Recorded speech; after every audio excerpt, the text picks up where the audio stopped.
servos de Cornélio vão, busca Pedro e leva Pedro para pregar para Cornélio, para um gentil, para um homem que estava fora, longe da salvação, queridos irmãos. Cornélio era um exemplo de nós, sem Jesus. E aí Pedro vai ali, meio desconfiado, né?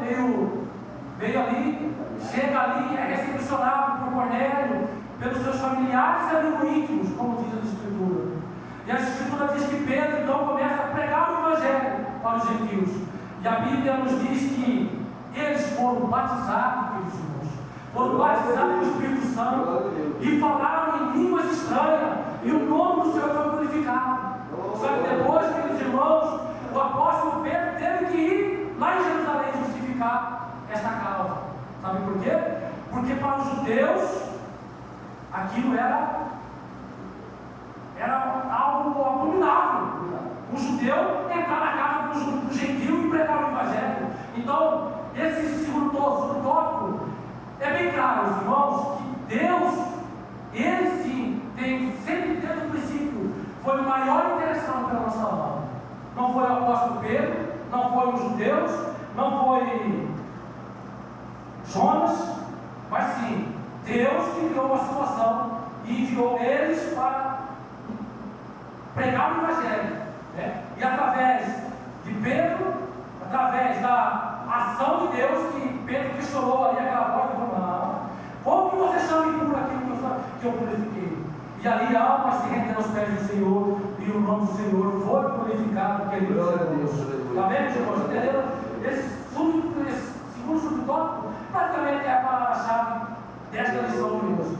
Deus é o maior interessado. Foi Ele que moveu, né, a ação do tempo, foi Ele que, no decorrer dos anos, sempre Deus esteve cuidadosamente colocando a sua mão e movendo peça por peça, queridos irmãos, até a salvação chegar ao nosso dia de hoje. Amém, queridos irmãos? Terceiro subtópico: o modelo missionário básico que dispomos para a igreja na atualidade não se fundamenta em figuras ilustres da história da igreja, nem em projetos contemporâneos de pessoas com feitos notáveis. Certamente que os modelos de hoje e dos passados merecem nossa atenção, a fim de ampliar nossa visão missionária, principalmente na aplicação das lições culturais. Contudo, nosso principal modelo de missões revela-se no próprio Deus, cuja natureza missionária nos é demonstrada no Antigo Testamento. Até mais, eu digo até mais, até no Novo Testamento. O que estamos dizendo aqui, irmãos? É como uma vez o pastor Josmar, né, pregou ali, no Despraiado, falando sobre marcos antigos. Há marcos antigos, queridos irmãos, que nós não podemos mexer, né? Está dizendo aqui. Só que nós não podemos também tomar somente o modelo, né, da igreja primitiva, dos nossos irmãos que nos antecederam, né? Nós não sabemos hoje que os irmãos falam: olha, a igreja de hoje eu cheguei aos pés de 30 anos, 40 anos atrás, que orava. Mas o Espírito Santo instruiu o professor para que nós entendamos hoje. E com certeza, nós devemos olhar para esses marcos aqui, devemos olhar para os apóstolos, para a igreja primitiva, mas nós não podemos esquecer que o nosso modelo principal é o nosso Deus Todo-Poderoso. É o Senhor Jesus Cristo, o maior missionário que houve da terra. Já disse aqui, o Senhor Jesus Cristo intermediou ali a salvação daquela samaritana. Já pensou se Jesus enviasse os judeus? naquela primeira, vamos dizer, naquela primeira instância, né? Jesus Cristo não permitiu, mas Jesus Cristo, Ele mesmo foi ali pregar o Evangelho para aquela mulher. E através daquela mulher, muitos samaritanos se renderam. Então, o nosso maior modelo agora, nós temos que orar sim. A igreja primitiva é uma igreja que orava, né?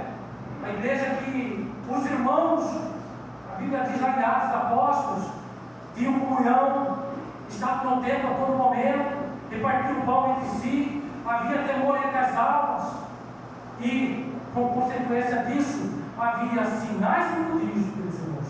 Esse é um dos grandes motivos de hoje, que nós, eu, falo por mim, eu nunca vi um cadeirante levantando a cadeira. né? Mas eu creio que alguns irmãos aqui já viram, ou já ouviram falar, eu já ouvi falar. Mas naquela época era normal isso, meus irmãos. Até a sombra dos apóstolos curava. Como, por exemplo, o apóstolo Paulo, quando ele estava em Atenas, em Areópago, ele estava lá pregando sobre a ressurreição. E aí os filósofos vendo Paulo ali, o que esse camarada aí, qual que foi a palavra dele aqui? Paroleiro. O que esse paroleiro aí está falando? O que esse paroleiro está falando aí? Será que lá? Pode explicar para nós que negócio que é esse aí, né? Você vai ressurreição? Eles não acreditavam em ressurreição. Aí Paulo, aqueles irmãos, com a maior calma, Paulo já tinha observado, né, a cultura deles ali, daqueles filósofos. Paulo já sabia que eles não acreditavam em ressurreição. Só que Paulo tinha observado uma coisa muito importante, né, que é o que nós estamos falando aqui sobre transcultura.